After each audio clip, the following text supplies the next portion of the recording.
So, kumakana yung disk ko, tumataas oh. Mapapabilis pa ba natin to? For today's video, meron akong laptop dito and susubukan natin siyang pabilisin nang hindi natin siyang pino-format and hindi natin ina-upgrade sa SSD. Yes, ito po is naka-HDD pa siya. So as long na yung HDD natin is good health pa, wala pang bad sector, wala pang delays, kahit hindi muna natin siya i-format, susubukan natin siyang pabilisin. Siyempre, I got you. Alam ko, wala ka pang budget, wala kang budget pang pa-format, wala kang budget pang upgrade ng SSD. Hindi pa naman halos lahat naka-SSD na eh, di ba? So, huwag kang mag-alala, okay? So, hindi mo kailangan muna mag-upgrade. As long na good pa yung hard disk drive mo, yung HDD mo, is pwede pa natin yan na mapabilis. Okay? So, kung paano gagawin natin? Halika. Sipahin na lang natin. Halika, joke lang. Para makita nyo kung gaano katagal yung startup na yan. Pero, ikakat na natin to kasi talagang napakatagal yan. Hindi na natin maantay yan. So, antayin lang muna natin na ma-load ng lahat. Kung makikita nyo, umiikot-ikot pa yung mouse cursor natin pag tinapat natin sa ating taskbar, no? So, ibig sabihin, meron pa siyang mga programs na hindi pa naloload. So, relax lang muna tayo, mga 30 minutes pa. So, kita nyo, pag magra-right click ako, right click, di ba? Hindi siya nagre-response. Ayan, no? Umiikot-ikot pa siya, bago siya lumabas. Open tayo ng files, ng folder. Okay, so nakita nyo hindi pa nag-open. Okay, so good. So makikita nyo, pag open pa lang ng mga settings, medyo talagang loading na siya, no? Ayan, no? Diba? Tagal. Tanggalin natin tong slideshow. Kailangan solid color lang tayo. So, nagkukos din ng pagkabagal yun guys, no? Tandaan nyo, yung slideshow So, ako tinanggal ko siya, pinalitan ko lang siya ng wallpaper natin, yung default niya. Okay? So, ayan na. Tapos, gagawin natin is yung startup niya, no? Click lang natin tong start, tapos run. Type nyo lang RUN, okay, enter, and then msconfig, and then startup, and then open task. And then dito guys, yung mga unnecessary dito na program, i-disable ko. Quickset, disable. OneDrive, disable. iTunes, disable. Tapos, punta tayo dito sa performance. Kung makikita nyo, no? 59% kinakain ng memory. Ang laki. 4GB lang kasi ito guys, no? Siya nga pala, yung specs ng PC natin, ng laptop natin is eto, no? So, ito yung processor natin. Intel Pentium, CPU 212 and 1.9 dual core siya, no? Then, RAM natin is 4GB. Okay. So, close na natin to. Process. Okay. So, kumakana yung disk ko, tumataas, Mapapabilis pa ba natin to? So, 100% disk usage siya, guys, So, close muna natin to. Punta tayo sa, sa add remove muna. Type natin upwiz. Run command ulit, Run lang. Upwiz.cpl. Enter. Okay, so dito, tanggalin ko yung hindi importanteng programs, Bonjour. Ayan, yes. So, tatanggalin ko rin dito yung mga hindi na ginagamit na programs, Bukod dun sa unwanted programs, pati yung hindi na ginagamit. Kita nyo, tagal mag-uninstall, So, ganito. Tapos, ganito muna gagawin natin bago tayo mag-remove ng mga programs, para bumilis-bilis pa ng konti. Run ulit, Shortcut tayo sa run, Windows key, tapos R, tapos type natin temp, enter. Kasi hindi tayo makakilos kapag mabagal talaga.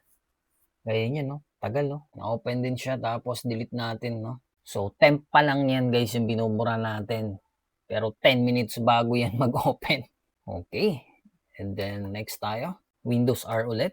And then, %temp naman tayo, EMP. Bura natin lahat yan. Delete. Enter. Mukha may improvement, Kasi nag-open agad yung natin, Sunod, prefetch. PREFETCH. Enter. Control A. Shift, delete. Okay. And then next natin is, let's go to the control panel. Control, enter. User account. Change user account control. And then baba lang natin to. And then okay. Yes. And then punta tayo sa add remove programs. Yan. Tanggalin natin to. Uninstall. So, it slows down my PC. And then send natin. Then remove. Remove. I'll do it later dahil meron pa akong tatanggalin dito na mga unwanted programs at yung hindi pa nagagamit, tanggalin na natin dyan guys kung hindi naman natin ginagamit yan. Okay, so punta muna tayo sa services guys, na Windows key tapos R ulit, tapos type natin services, .msc, enter. Then, type lang natin dito guys, no, Windows W, para lumabas agad yung Windows update, no. Kailangan natin ma-off yan. Double click, disable, start. Okay, so after ko matanggal yung mga unwanted dun sa program files, no, so punta naman tayo sa optimizing. Basic optimizing na yung gagawin natin dito. And then, punta tayo dito sa advanced settings. So, adjust for best performance, apply. System protection, system restore, naka-on siya, no. Pwede nating i-off to. Disable na natin yan. Then, delete natin guys. So, nakita nyo. Delete all restore points for this drive. So, continue. Close. So, optional to guys, no? Para bumilis yung ating laptop. Start up. 30 seconds. Gawin nating 3 seconds. Tapos, uncheck natin tong system failure. Memory dump, none. Okay. So, yes lang natin. Empty natin yung recycle bin. So, pansinin nyo naman guys, oh. Diba? Yung right click natin. Pag open natin ng my computer, diba? May improvement. Yan yung disk drive natin. 500 GB. Right click, properties. So, dito, optional, pwede rin tayong mag-disk clean up. So, malaking tulong din tong disk clean up, guys, no? Sa mga hindi nakakaalam. Okay, tapos, tools. So, ito yung pinaka-last option natin dyan. Itong optimizing, no? So, medyo matagal lang to.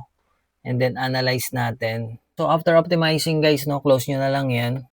And then, apply. Okay. Okay, so, meron kayo dadagdag dyan, guys, na paki-comment na lang.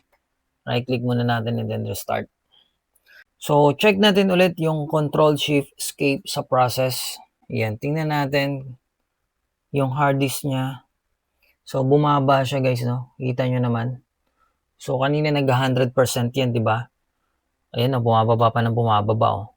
Di ba? O, yan na. Nag-normal na. CPU usage. Tapos yung RAM. Performance. Ayan. Di ba? So, check natin yung browser. Tapos, tanggalin na natin to guys. Tanggalin natin to mga nasa taskbar. Cortana. Search. Hide lang natin yan. May update pa yung Firefox, oh. Okay, so ayun, no. Kahit papaano, 'di ba? Merong konting improvement. At least hindi katulad kanina na halos hindi na natin mabuksan yung mga programs, yung files, yung folders, 'di ba? So ayun, I hope na may natutunan kayo. Medyo namaos na ako, inaantok na ako, yung anong oras na? Ayan, no. 4:39. 'Di ba? 4:30 na pala. Siguro kung ibang tech 'yon, sigurado manggigigil na 'yon. Sanang pinormat ko na lang, no? Ganun sana yung isip nun eh. Anyway, maraming salamat sa inyo. I hope na may natutunan kayo. Thank you sa mga nag-subscribe sa ating mga bagong subscribers. No? Thank you sa inyo lahat dyan. And sa mga silent viewers natin, kapwa technician, thank you so much. Ingat kayo lagi. God bless you all.